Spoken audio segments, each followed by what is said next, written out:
तो hello friends, welcome back to public reaction Ramkaran channel में आप लोग का दिल खोल कर स्वागत है। तो दोस्तों, कैसे हैं, कैसी चल रही है आप लोगों की प्रैक्टिस सेट।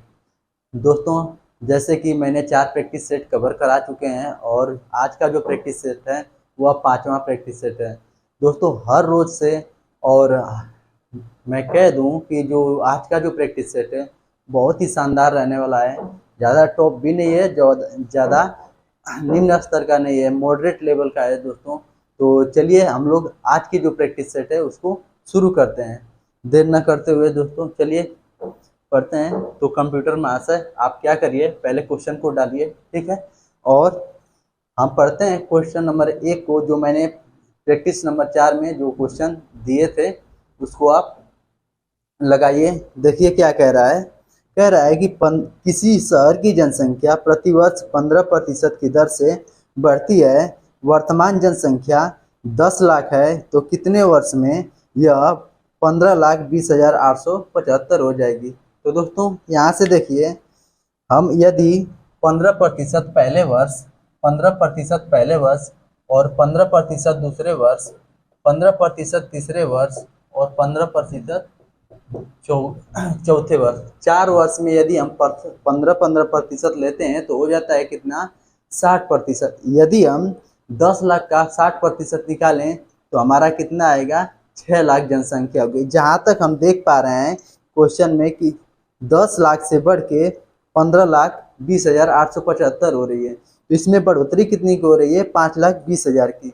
यदि हम 10 लाख का यदि हम 60% निकालें, 60% निकालेंगे तो हमारा कितना आएगा, 6 लाख आएगा।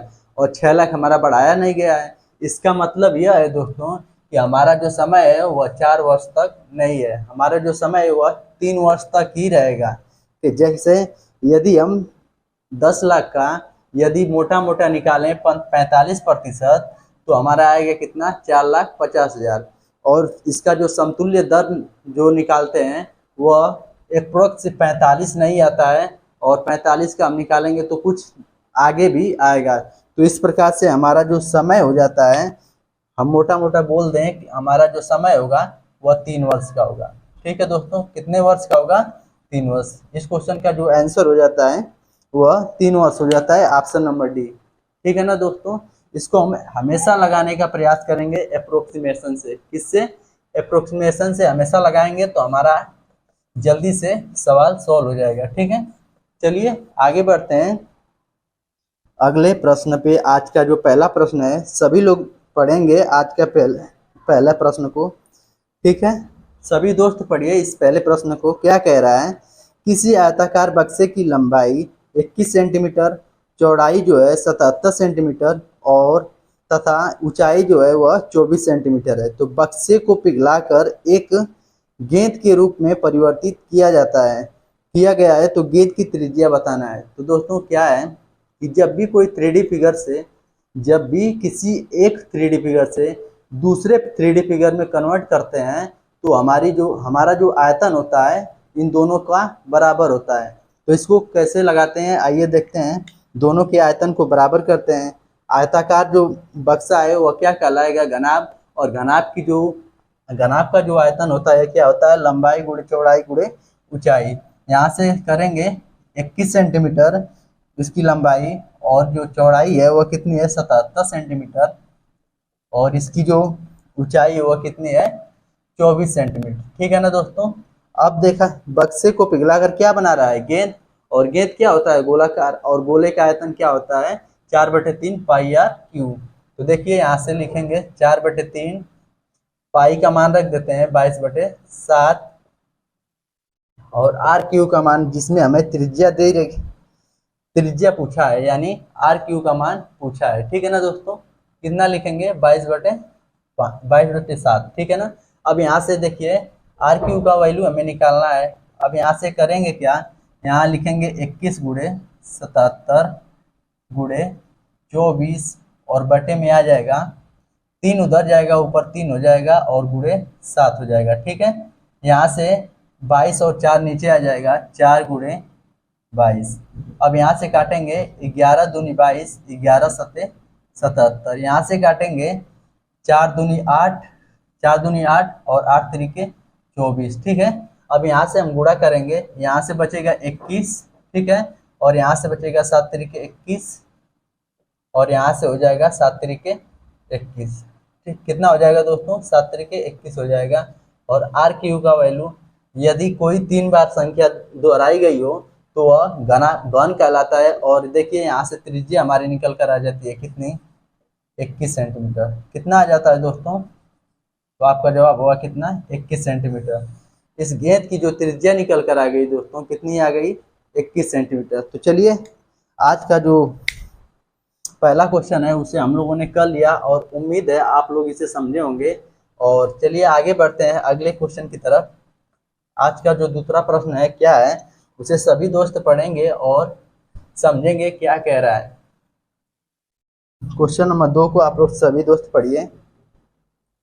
चलिए क्वेश्चन नंबर 2 को पढ़ते हैं। कह रहा है कि 6 आदमी एक कार्य को 48 दिनों में पूर्ण कर सकते हैं, ठीक है। यदि एक आदमी 2 औरतें के बराबर काम करता है तो 4 आदमी और 8 औरतें मिलकर उसी कार्य को कितने दिन में पूरा करेंगे? तो देखिए इसको लगाते हैं। दूसरी लाइन को आप लोग पढ़िएगा, क्या कह रहा है? एक आदमी, क्या बोलेंगे? एक आदमी, एक मैन और एक मेल और 2 फीमेल, ठीक है। एक मेल 2 फीमेल के बराबर काम करता है। तो देखिए इसको हम रेशियो इसका निकालते हैं, मैन और फीमेल का, मेल और फीमेल का निकालेंगे तो 2:1 आ जाएगा, ठीक है। एक आदमी एक दिन में कितना काम कर रहा है? 2, और एक औरत एक दिन में कितना कर रही है? 1 कर रही है, ठीक है दोस्तों। अब कह रहा है यहाँ से हम टोटल काम निकालेंगे। यहाँ से देखिए कहा है शुरुआत में 6 आदमी एक कार्य को 48 दिन में, 6 आदमी एक काम को 48 दिन में, तो एक आदमी एक काम एक दिन में कितना करता है? 2 काम करता है। एक आदमी एक दिन में कितना काम करता है? 2 करता है। तो 6 दिन में कितना करेगा? 12। और करना कितना है? 48 काम। यहाँ से हम क्या करेंगे? टोटल काम निकालेंगे, ठीक है दोस्तों। यहाँ से हमारा टोटल काम निकल कर आ जाता है कितना? 12 गुणे 48, ठीक है। अब क्वेश्चन में पूछा क्या है? 4 आदमी और 8 औरतें, क्या पूछा है? 4 मैन प्लस 8 फीमेल। देखिए यहाँ से देखिए एक आदमी एक दिन में कितना काम कर रहा है? 2, और 2 में इसमें गुणा करेंगे तो कितना हो जाएगा इसका काम? 8। और फीमेल जो है वह कितना कर रही है? 1, और 1 में 8 में गुणा करेंगे तो कितना होगा? 8 होगा। एक दिन में इनका किया गया कार्य कितना होगा? 16। यदि हम टोटल काम में 16 से भाग दे देंगे, इनके कामों से भाग दे देंगे, तो हमें 4 आदमी और 8 औरत जो है काम करने की जो क्षमता है उनके दिनों की संख्या निकल कर आ जाएगी। तो चलिए यहाँ से इसको करते हैं। इनके क्षमता से इनको इस पूरे काम में भाग देंगे तो कितना आएगा? दिनों की संख्या 16 तिया 48 होता है, और 12 तिया कितना होता है? 36। तो ठीक है दोस्तों, 36 दिन आ जाएंगे। कितने आ जाएंगे? 36। यदि 4 आदमी और 8 महिला मिलकर काम करेंगी तो कितना दिन आ जाएगा? 36 दिन आ जाएगा, ठीक है दोस्तों। तो आज का जो दूसरे क्वेश्चन का जो आंसर है ऑप्शन नंबर सी है, वह करेक्ट है, ठीक है। चलिए आगे बढ़ते हैं अगले प्रश्न की ओर। क्या कह रहा है अगला प्रश्न? सभी दोस्त पढ़ेंगे अगले प्रश्न को, क्या कह रहा है।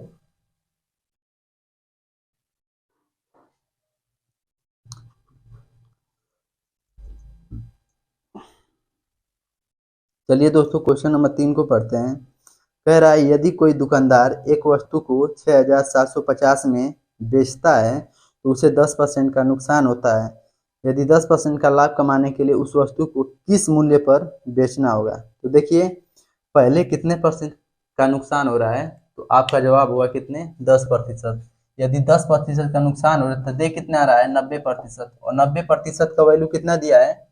6750, ठीक है। तो पूछ कितने रहा है कि 10% का लाभ कमाने के लिए उस वस्तु को कितने में बेचना होगा। तो देखिए 10% का लाभ इसमें निकाल देते हैं।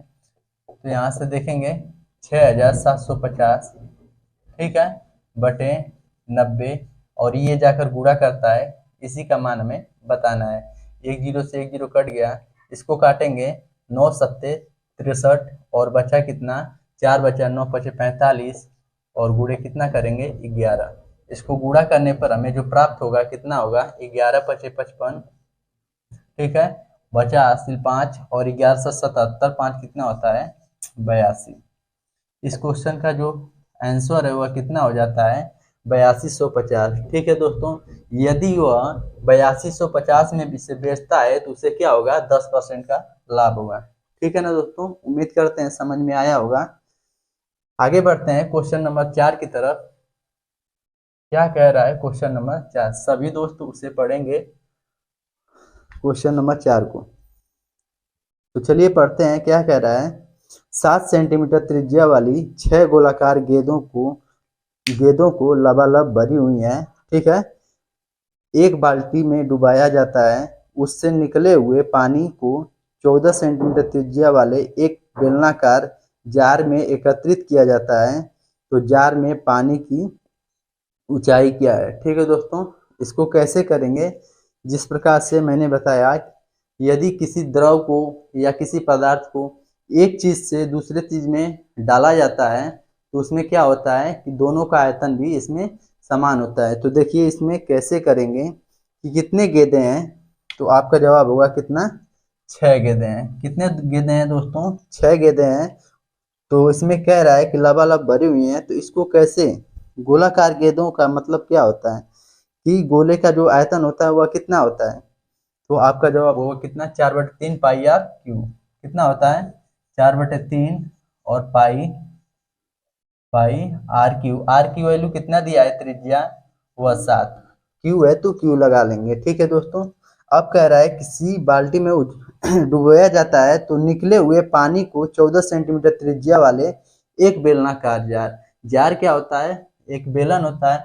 और बेलन का जो आयतन होता है वह क्या होता है पाई आर स्क्वायर एच। क्या होता है पाई आर स्क्वायर। आर की वैल्यू कितना दिया है, त्रिज्या जो हमारी दी है वो कितनी दी है 14 सेंटीमीटर, यानी 14 का स्क्वायर और गुणे पाई आर स्क्वायर एच होता है, ठीक है। और पूछा है क्वेश्चन में कि इसकी ऊंचाई क्या होगी। ऊंचाई निकालने के लिए हमें इसमें क्या करना होगा, देखिए इसको काटते हैं, एक पाई से पाई कट जाएगा, यहाँ से 3 दूनी 6 और 4 दूनी कितना होता है 8, ठीक है। यहाँ से इसको 7 3 बार लिखेंगे, ठीक है दोस्तों। ये 14 है, बटे में कितना लिखेंगे 14, 2 बार लिख देंगे, कैलकुलेशन आसान हो जाएगा। और हमें क्या पूछा है ऊंचाई, ठीक है। इसको काटेंगे 7 दूनी 14, इसको काटेंगे 7 दूनी 14 और 4 दूनी कितना होता है 8। इसको गुणा करेंगे कितना आ जाएगा, हमारी ऊंचाई यहाँ से निकल कर आ जाती है कितनी 14 सेंटीमीटर, ठीक है ना दोस्तों। इस क्वेश्चन का जो आंसर हो जाता है ऑप्शन नंबर ए करेक्ट हो जाता है कितना 14 सेंटीमीटर, ठीक है। चलिए आगे बढ़ते हैं अगले प्रश्न की तरफ। क्या कह रहा है 5वां प्रश्न। सभी दोस्त पढ़ेंगे 5वें प्रश्न को और अच्छे से समझेंगे। पढ़िएगा क्वेश्चन नंबर 5 को, चलिए इसको करिएगा। कह रहा है कि सरिता ने 18,600 का ऋण लिया, ठीक है। सरिता ने क्या किया 18,600 का क्या लिया ऋण लिया, जिसका कुछ अंग 5% और शेष जो है 8% वार्षिक साधारण ब्याज की दर पर था, ठीक है। 4 वर्षों के बाद उसे ब्याज के रूप में 4800 का भुगतान करना पड़ा। तो दो अलग अलग ब्याज दरों उधार ली गई राशियों में कितना अंतर है। आपको राशियों में अंतर बताना है, ठीक है ना। तो चलिए इसको करते हैं। कह रहा है दूसरी लाइन को पढ़िएगा। कह रहा है कि 4 वर्षों के बाद उसे ब्याजों के रूप में कितना प्राप्त होता है 4800। यदि 4 वर्ष में कितना प्राप्त होता है 4800, तो 1 वर्ष में कितना, 1 वर्ष का कितना आ जाएगा 1200, ठीक है। यह किसके ऊपर प्राप्त होगा, तो यह जो टोटल राशि होगी वो उतने पर, कितना राशि है 18,600। कितनी राशि है 18,600, तो 100 पर कितना है, तो 100 पर कितना होगा। यहाँ से देखिए 2 जीरो से 2 जीरो कट जा रहा है, 6 से काटेंगे तो 6 दूनी 12, ठीक है।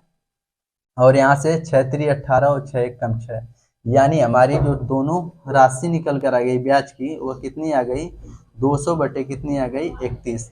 यानी पहली जो कुछ अंश जो राशि थी वह कितनी थी 5%, और दूसरी जो थी वह कितनी थी 8%। ठीक है दोस्तों, कितनी थी 8%। ठीक है, और दोनों को मिलाकर कितना प्रतिशत है, तो 200/31। ठीक है, इस 31 को हटाने के लिए, इस 31 को निकालने के लिए क्या करेंगे, 31 से गुणा कर देंगे। ठीक है, 31 से यदि हम गुणा करते हैं तो हमारा कितना निकल कर आ जाता है, 31 का पहाड़ा पढ़िएगा 5 बार, तो 31 पचे कितना होता है दोस्तों, 155 होता है। कितना होता है, 155 होता है। ठीक है, यदि हम 31 का 8 में गुणा करेंगे तो कितना होगा, 248 होगा। कितना होगा, 248। ठीक है, अब यहाँ से देखते हैं, ये 31 से 31 कट जाएगा और इसको हम मिटा देते हैं। ठीक है, और अब यहाँ से आप घटाइएगा 200 में से, सॉरी 155 माइनस 200 करेंगे, तो जैसे 200 में से यदि 155 निकालेंगे तो आएगा कितना, तो कितना आएगा दोस्तों 45। यदि 248 में से 200 घटाएंगे तो कितना आएगा 48। इसको काट कर छोटा करते हैं, 16 तिया कितना होता है 48, और 15 तिया कितना होता है 45। इसका जो अंतर है वह कितना है, 1 है, और यही हमसे पूछा है। ठीक है, टोटल हम देखते हैं कितना होगा, तो 16 और 15 को जोड़ेंगे तो कितना होगा 31, और इसकी वैल्यू कितना दिया है, तो 18,600। कितना दिया है, दोनों राशियों का योग कितना दिया है 18,600। तो एक का कितना, एक का कितना, तो यहाँ से हम देखेंगे कि यह 600 बाद में पूरा पूरा कट जा रहा है। तो पूछा है कि दोनों राशियों के बीच का जो ब्याजों के दर का जो अंतर है वह कितना है, तो दोनों राशियों का जो अंतर है वह कितना है 1, और यहाँ पर 1 का हमारा मान निकल कर आ गया कितना 600। तो इस क्वेश्चन का जो उत्तर निकल कर आता है कितना 600। ऑप्शन नंबर डी करेक्ट होता है। ठीक है, ऑप्शन नंबर डी करेक्ट हो जाता है। ठीक है, आगे बढ़ते हैं अगले प्रश्न की तरफ। प्रश्न नंबर 6, आप लोग इसे लगाइएगा, क्या कह रहा है प्रश्न नंबर 6। ठीक है, प्रश्न नंबर 6 को आप सभी दोस्त पढ़ेंगे। तो देखिए इसमें जो है यह सिंप्लीफिकेशन से आ गया है। ठीक है, और बोर्डमास का नियम इसमें लगेगा। इसको लगाते हैं कैसे, देखिए सबसे पहले हम लिखेंगे 1.16 अपान कितना दिया है 1.2, कितना दिया है 1.2, और मल्टीप्लाई कितना है 13.5। ठीक है, यानी 13.5 अपान कितना दिया हुआ है 0.03। ठीक है, अब यहाँ से बटे में कितना दिया हुआ है 3। ठीक है, अब इसको सोल्व करते हैं। यहाँ से देखिए 1 दशमलव से यदि हटाते हैं तो ऊपर क्या करेंगे 10 से गुणा। ठीक है, इधर से 2 अंक पे दशमलव हटाएंगे तो कितना हो जाएगा, गुणे 100 हो जाएगा। ठीक है, इसको हटाते हैं, 2 अंक पे है, इधर आ जाएगा 100, सॉरी 10 आएगा, और इसको हटाते हैं तो कितना आएगा 100 हो जाएगा। अब इसको इस पे काटा पीटी मचाइए। ठीक है, यहाँ से देखिए 1 0 से 1 0, यहाँ से 1 0 से ये 1 0 खत्म, 1 0 से 1 0 खत्म। ठीक है ना दोस्तों, अब इसको सोल्व करते हैं, 4 तिहाई 12। ठीक है, यहाँ से काटेंगे 4 दूनी 8, बचा कितना 3, 4 9 36। ठीक है, 29 बार में कट गया। अब इसे काटेंगे, 3 से काटते हैं, 3 से इसको काटेंगे तो 3 चौक 12। ठीक है, और 3 पचे 15, कितना हो जा रहा है 3 पचे 15। इसको काटेंगे 15 तिया 45, और इससे काट देंगे कितने बार 5 बार। यदि हम 29 में 5 का गुणा करते हैं तो कितना आता है, आ जाएगा 5 9 कितना होता है 45। कितना होता है दोस्तों 45, बचा हासिल कितना 4, और 5 दूनी 10, 4 कितना होता है 14। यहाँ से हमारा निकल कर आता है कितना 145। इस क्वेश्चन का जो आंसर निकल कर आ जाता है दोस्तों वह कितना आता है 145 आ जाता है। तो ऑप्शन नंबर कौन सा मैच कर रहा है, ऑप्शन नंबर बी मैच कर रहा है। ठीक है दोस्तों, आगे बढ़ते हैं अगले प्रश्न की तरफ। हम लोगों ने अभी तक 6 क्वेश्चन सोल्व कर चुके हैं, और 7वें प्रश्न की ओर हम लोग बढ़ते हैं। तो सभी दोस्त 7वें प्रश्न को पढ़िएगा, क्या कह रहा है 7वां प्रश्न, इसको सभी लोग पढ़ेंगे। कह रहा है कि जब कोई दुकानदार 10% छूट पर वस्तुओं को बेचता है तो उसे 35% का क्या होता है लाभ प्राप्त होता है। ठीक है, यदि वह उसे 20% छूट देता है तो उसे कितने प्रतिशत लाभ प्राप्त होगा। ठीक है, तो इसको सॉल्व करेंगे। कैसे करेंगे, यदि कोई दुकानदार जो है उसका एमआरपी जो है कितना है, उसका जो एमआरपी है, एमआरपी यानी मार्क प्राइस है, 10% का फ्रैक्शन क्या होता है दोस्तों, तो आपका जवाब होगा कितना, 1/10। ठीक है, यदि कोई वस्तु 10 रुपए की चीज को वह बेचेगा कितना, 10% का नुकसान दे रहा है यानी छूट दे रहा है। 10 की वस्तु को यदि 9 में बेचेगा तो 10% का नुकसान करेगा। ठीक है, इस पे भी क्या कर रहा है, यदि वह 35% लाभ प्राप्त करता है, ठीक है, कह रहा है उस पर क्या करेगा, 35% लाभ। तो 35% का फ्रैक्शन क्या होता है, यहाँ से काटेंगे 5 7 35 और 20 बचे 100। यदि 20 की वस्तु को वह 27 रुपये में बेच देगा तो उसे क्या होगा, 35% का लाभ प्राप्त होगा। ठीक है, अब इसको देखिए, यहाँ पर हम निकालते हैं एक ही वस्तु के दो विक्रय मूल्य नहीं हो सकते, इसीलिए हम दोनों को क्या करेंगे, बराबर करेंगे। इसको क्या करेंगे, 3 से गुणा करेंगे और इसको भी 3 से गुणा करेंगे। तो यहाँ से हमारा एमआरपी निकल के आ जाता है कितना, 30 रुपये। यहाँ से हमारा विक्रय मूल्य कितना है, 27 रुपये, और यहाँ पर हम खरीद कर कितना लाए थे, 20 रुपये का। ठीक है, अब कह रहा है कि इसके विक्रय जो अंकित मूल्य है उस पर क्या करेगा, 20% का छूट देगा।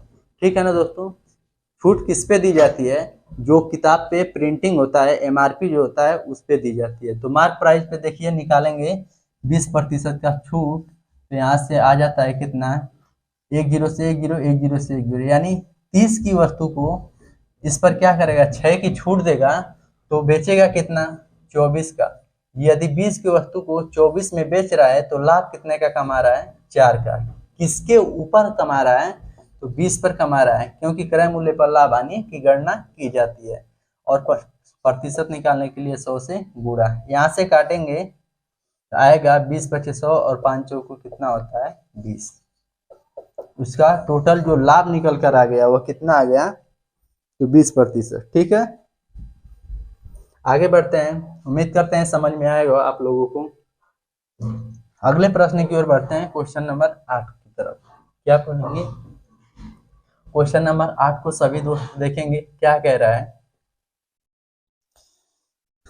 आप लोग पढ़िए क्वेश्चन नंबर 8 क्या कह रहा है। ठीक है, तो सभी दोस्त पढ़ेंगे। कह रहा है कि एक छात्र को परीक्षा में बैठने के लिए 221 दिनों की उपस्थिति अनिवार्य है। ठीक है, अनिवार्य है, तो छात्र 208 दिन तक उपस्थित रहे और उपस्थिति में 5% की कमी की वजह से उसे परीक्षा के लिए अपात्र घोषित कर दिया। परीक्षा में बैठने के लिए कितने प्रतिशत की उपस्थिति अनिवार्य है, आपको बताना है परीक्षा में बैठने के लिए कितने प्रतिशत की जो उपस्थिति है अनिवार्य होना चाहिए। ठीक है, तो सबसे पहले निकालेंगे, हम देखेंगे यहाँ पर कह रहा है कि 221 दिन हमें उपस्थित होना है, कितना, 221 दिन, लेकिन उपस्थित हुए कितने हैं, 208 दिन। कितने दिन की कमी की है, तो आपका जवाब होगा कितने दिन का, 13 दिन का। ठीक है, तो प्रतिशत में कितने की कमी आई है, तो यहाँ से देखिए कितने प्रतिशत की, 5% की। क्वेश्चन में कहा है उपस्थिति में यदि 5% की कमी हो गई हो, तो अब यहाँ से देखिए 221 पे निकालते हैं कितना होगा, तो 5 बटे यहाँ से करेंगे 5/13 गुणे 221। ठीक है, इसको काटेंगे, 13 एकम 13, 13 सत्ते 91। यहाँ से देखिए 17 बच्चे कितना हो जाता है, 85। तो टोटल हमारा उपस्थिति होना कितना अनिवार्य है, 85%। ठीक है, ऑप्शन नंबर बी मैच कर रहा है। ठीक है, यहाँ से देखिए एक बार समझेंगे, कह रहा है क्वेश्चन में कि 221 उपस्थिति होना है। ठीक है, अनिवार्य है, इतना होना है। ठीक है, लेकिन उपस्थिति होते कितने हैं, 208 होते हैं, तो कमी कितने की कर दी, 13 दिन की। वह दिनों में तो आ गया 13 दिन, लेकिन प्रतिशत में कितने प्रतिशत की कमी कर दी, 5% की। तो हमें यदि इस पर जो उपस्थिति होना है, तो इस क्वेश्चन में पूछा है कि इसमें जो उपस्थिति होने का जो नियम है, नियम कहने का मतलब यह है कि जो इसमें उपस्थिति होना अनिवार्य है वह 221 है। तो हमें इसी पर निकाल देंगे तो हमारा जो टोटल प्रतिशत दर होगा वह निकल कर आ जाएगा। तो हमारा यहाँ से निकल कर आया कितना, 85%। चलिए आगे बढ़ते हैं अगले प्रश्न की तरफ। अगला प्रश्न क्या कह रहा है, एक बार पढ़ेंगे क्वेश्चन नंबर 9 को। ठीक है दोस्तों, क्वेश्चन नंबर 9 को पढ़ेंगे। क्या कह रहा है क्वेश्चन नंबर 9? कह रहा है दो संख्याओं का योगफल 33 है, यदि उनका लसा और मसा 72 और 3 है तो उन संख्याओं का कितना अंतर, उन संख्याओं में जो अंतर होगा वह कितना होगा। ठीक है, ये आपको बताना है। तो बहुत जल्दी से कर लेते हैं। दो संख्या मान लेते हैं, एक ए मानेंगे एक बी मानेंगे।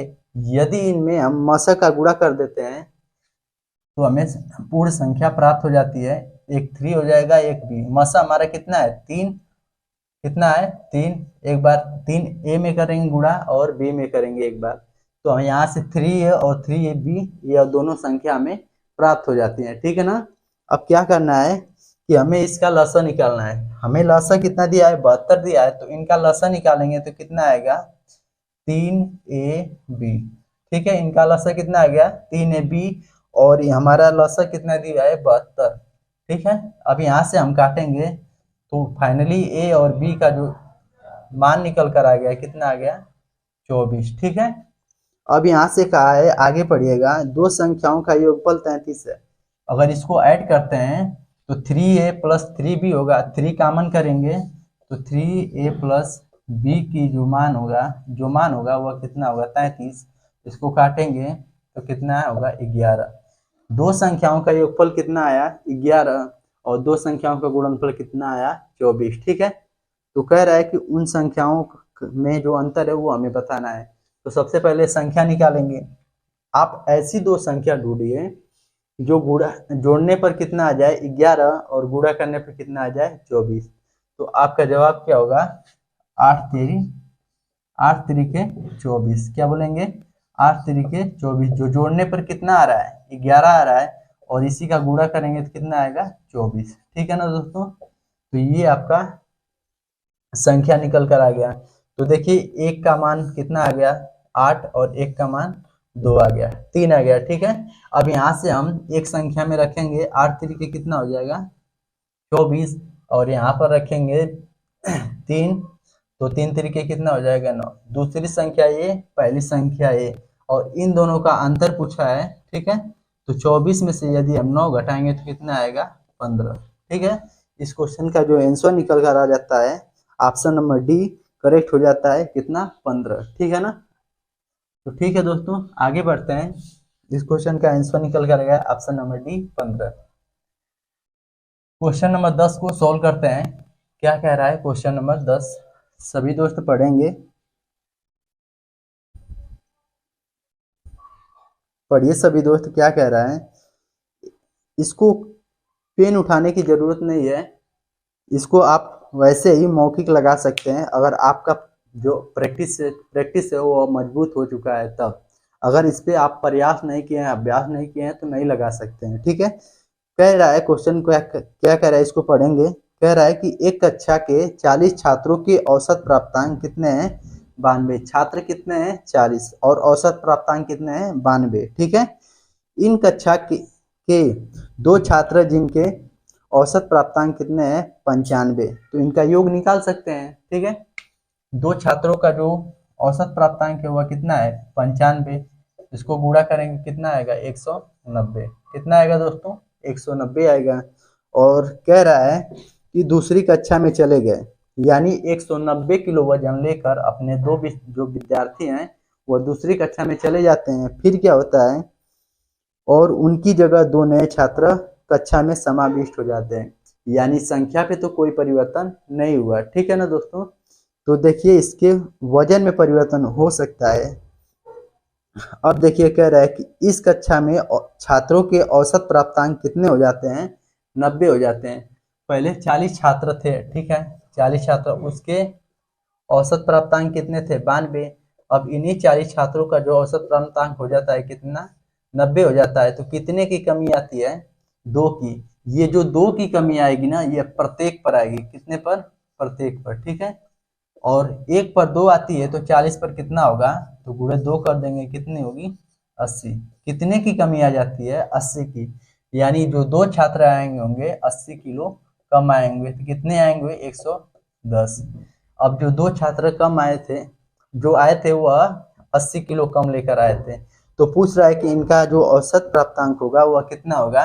यहाँ से काटेंगे 2 से तो कितना आएगा 55, कितना आएगा 55। इस क्वेश्चन का आंसर जो हो जाता है कितना हो जाता है 55 हो जाता है। ऑप्शन नंबर सी करेक्ट हो जाता है। ठीक है दोस्तों, तो समझ में आ गया ना। अगर समझ में आ गया तो वीडियो को लाइक कर दीजिए, और चैनल पे नए हैं तो चैनल को सब्सक्राइब कर दीजिए, और अपने दोस्तों को शेयर करने का काम करिए। ठीक है दोस्तों, इतना आप कर दीजिए।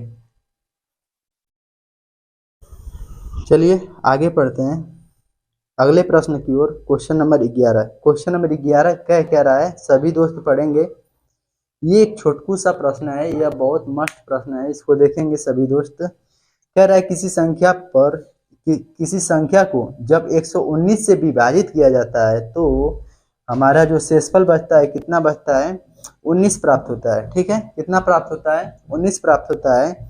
उसी संख्या को 17 से विभाजित करने पर प्राप्त होने वाला शेषफल वह कितना है होगा। ठीक है, तो देखिए 119 से विभाजित कर रहा है, ठीक है, और जो हमारा शेषफल प्राप्त हो रहा है कितना हो रहा है 19 हो रहा है।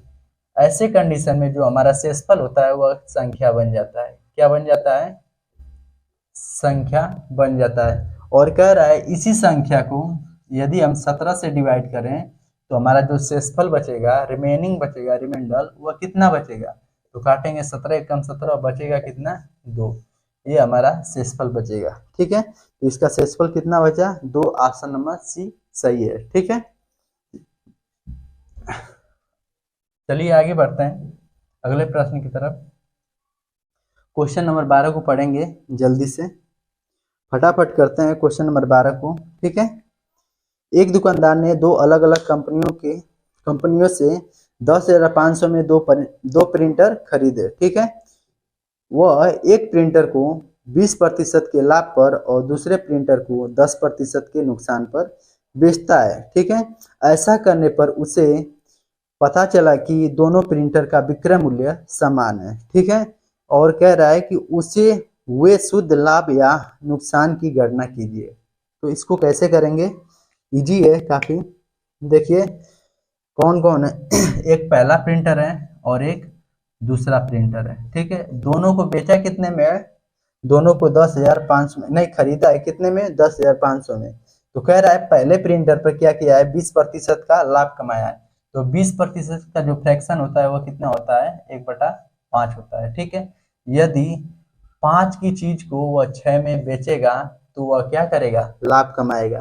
ठीक है, ये सीपी है और ये एसपी है। ठीक है, यानी विक्रय मूल्य ये क्रय मूल्य। ठीक है, अब कह रहा है दूसरे प्रिंटर पर जो है, ये जो दूसरा प्रिंटर है, ठीक है, इस पर क्या कर रहा है 10% का नुकसान कर रहा है। ठीक है, तो 10% का फ्रैक्शन क्या होता है, सभी दोस्त बोलेंगे कितना होगा 1/10 होगा। कितना होगा, यदि वह 10 की चीज को 9 में बेचेगा तो क्या होगा 10% का नुकसान होगा। ठीक है, तो देखिए यहाँ से हम निकालेंगे। कह रहा है कि इस कंडीशन में ऐसा करने पर, ठीक है, उससे पता चलता है कि दोनों प्रिंटर का जो विक्रय मूल्य है, दोनों जो प्रिंटर हैं, ठीक है, इसका जो विक्रय मूल्य है वह क्या है समान है। क्या है समान है, यानी बराबर है। तो इनके विक्रय मूल्य को हम क्या करेंगे बराबर करेंगे।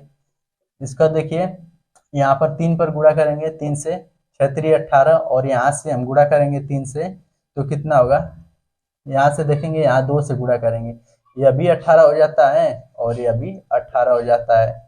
यहाँ इसका विक्रय मूल्य क्या हो गया समान हो गया। अब इसके गणित अनुसार जब रेशियो में हम यहाँ गुणा करते हैं तो इसके अनुपात में भी गुणा करेंगे और इसके अनुपात में भी गुणा करेंगे। यहाँ से देखेंगे 15 5 कितना होता है 15, और इसका 10 दूनी 20, यानी 15 और 20 को 20 जोड़ेंगे तो कितना होगा 35। वह क्या किया 35 में खरीदा, और 18 कितना होता है 36 में बेच दिया। तो लाभ कितने का हो गया दोस्तों, कितने का 1 का। इस कंडीशन में पूरा लाभ कितना निकल कर आ गया 1 का निकल कर आ गया। कितने का आ गया 1 का। तो क्वेश्चन में दिया है दोनों का जो क्रय मूल्य है वह कितना दिया है, शुरुआत में जो दोनों खरीद कर लाए हैं दोनों प्रिंटर 10,500 में, कितने में 10,500 में। ठीक है, तो एक में कितना, यहाँ से काटेंगे, यहाँ से काटेंगे 35 तिया कितना होता है 105।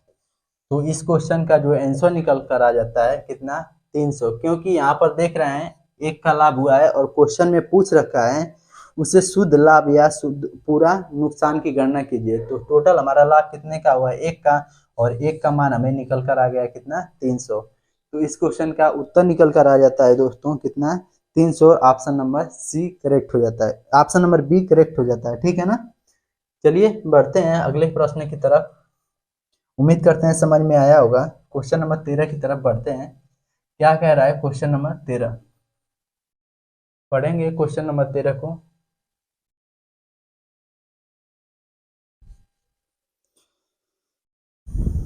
कह रहा है गेहूं और चावल के बाजार मूल्यों का अनुपात। देखिए इसमें क्या है, गेहूं और चावल के बाजार मूल्यों का जो अनुपात है वह 3:8 है। ठीक है, और एक परिवार द्वारा उनकी खपत की मात्रा का जो अनुपात है वह 16:3 है। ठीक है, तो गेहूं और चावल के लिए किए जाने वाले व्यय का अनुपात यानी खर्च का अनुपात पूछा है। ठीक है, इसको सोल्व करते हैं। ठीक है, क्या है, एक गेहूं है एक चावल है। क्या है, एक गेहूं है और एक चावल है। इनके जो मूल्यों का अनुपात दिया है, मूल्यों का अनुपात दिया है वह कितना दिया है 3:8 दिया है। कितना दिया है 3:8। ठीक है, और पर दूसरा जो दिया है इनके खपत का अनुपात दिया है कितना, खपत का अनुपात कितना दिया हुआ है, तो दिया हुआ है 16:3 का। कितना 16:3 का। तो पूछा है आपसे खपत का अनुपात क्या होगा यानी खर्च का अनुपात क्या होगा। ठीक है, अब यहाँ से क्या करेंगे, 1 किलो में यदि वो 3 रुपये देता है, 1 किलो का दाम 3 रुपये है, तो 16 किलो का कितना, तो 16 कितना होता है 48। ठीक है, इसको 1 किलो में यदि 8 रुपये देता है, 1 किलो में यदि 8 रुपये देता है तो 3 किलो में कितना देगा 24। ठीक है, अब यहाँ से क्या करेंगे अनुपात निकालेंगे, तो 24 एक कम 24 और 24 दूनी 48। तो इनके खर्च का जो अनुपात निकल कर आ जाता है कितना आ जाता है 2:1 आ जाता है। तो इस क्वेश्चन का आंसर जो हो जाएगा ऑप्शन नंबर बी करेक्ट हो जाएगा 2:1। ठीक है, आगे बढ़ते हैं अगले प्रश्न पे। अगला प्रश्न क्या कह रहा है क्वेश्चन नंबर 14। सभी सभी दोस्त पढ़ेंगे और इसका जवाब देने का प्रयास करेंगे। क्वेश्चन नंबर 14 को क्या कह रहा है, क्वेश्चन नंबर 14 कह रहा है कि 35 सेंटीमीटर गुणे 11 सेंटीमीटर और 20 सेंटीमीटर भुजाओं वाले एक धातु की एक पट्टी को पिघलाकर, ओहो पिघलाने की बात कर रहा है। जब पिघलाने की बात करें दोस्तों तो इसमें क्या होगा, दोनों का आयतन क्या होगा समान होगा।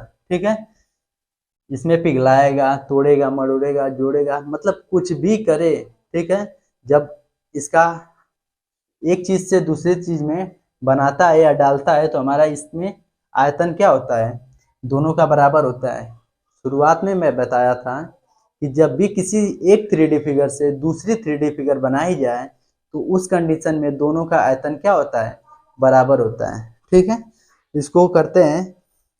यहाँ देखिए धातु की पट्टी जो है वह देखेंगे 35 सेंटीमीटर कितना दिया है 35 सेंटीमीटर गुणे कितना 11 सेंटीमीटर और कितना दिया है 20 सेंटीमीटर।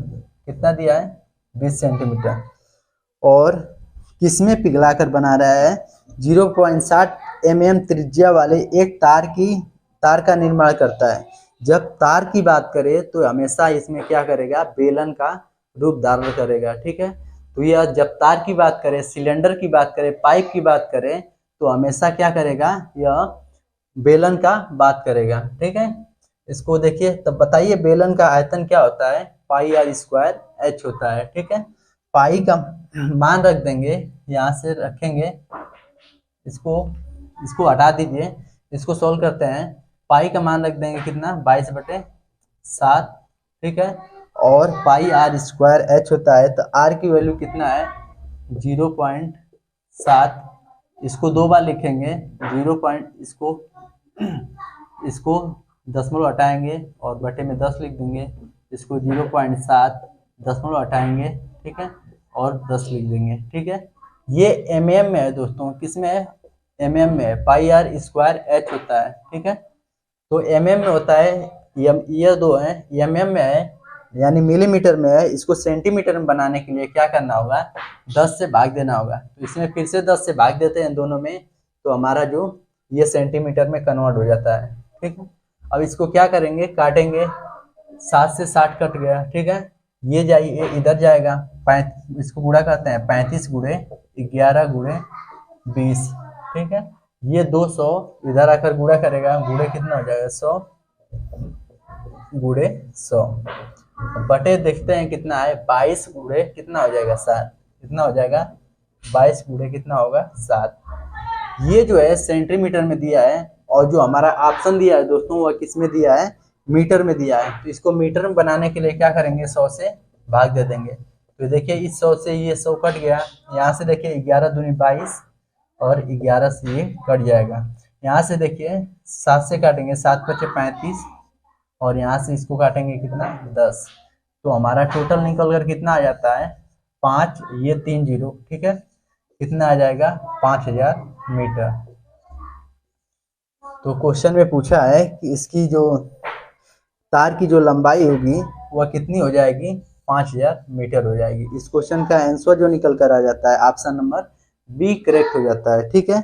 यह जो क्वेश्चन था दोस्तों, यह 10 दिसंबर 2020 का सभी मैंने प्रैक्टिस सेट कराया, ठीक है। और हमारा जो है यह 14 क्वेश्चन कंप्लीट होता है, और एक क्वेश्चन जो बचा है आपके लिए मैं होमवर्क के लिए देता हूँ, ठीक है। आपको जो है होमवर्क के लिए देता हूँ, इसको आप सॉल्व करिए, और सॉल्व कर हमें कमेंट बॉक्स में इसको लिखना ना भूलें। तो इसका जवाब हमें कमेंट बॉक्स में आप लोग जरूर दीजिएगा। कैसी लगी आपको यह वीडियो, आपको यह प्रैक्टिस सेट कैसा लगा, आप लोग कमेंट बॉक्स में ज़रूर बताइएगा। और ऐसे ही प्रैक्टिस सेट करने के लिए हमारे चैनल से जुड़ जाइए, और वीडियो को लाइक करिए, ज़्यादा से ज़्यादा शेयर करिए। मिलते हैं नेक्स्ट प्रैक्टिस सेट के साथ दोस्तों, तब तक के लिए जय हिंद, जय भारत।